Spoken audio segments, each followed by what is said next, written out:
કચ્છમાં 34 કલાકની લડત બાદ યુવતીનું મોત થયું છે ત્યારે 34 કલાકની લડત બાદ જિંદગી સામેની જંગ હારી ગઈ છે ઇન્દ્રા 22 વર્ષીય ઇન્દ્રા મીણાએ બોરવેલમાં જ દમ તોડ્યો છે ત્યારે ગ્રામજનોમાં ભારે ગમગીનીનો માહોલ છવાયો છે મૃતદેહને પોસ્ટમોર્ટમ માટે હોસ્પિટલ ખસેડવામાં આવી છે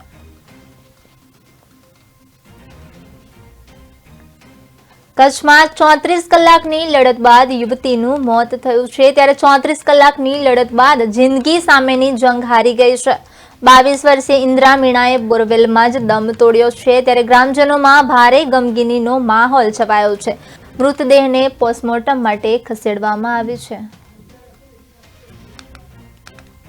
ભુજ તાલુકાના કંડેરાઈ ગામમાં સોમવારે એક યુવતી 540 ફૂટ ઊંડા બોરવેલમાં પડી ગઈ હતી જે યુવતીને બચાવવા કચ્છ જિલ્લા કલેક્ટર પોલીસ વડા ભુજ વહીવટી તંત્રની ટીમ સાથે ફાયર વિભાગ અને 108 એમ્બ્યુલન્સની ટીમ તેમજ ગાંધીનગરથી પણ એનડીઆરએફની ટીમ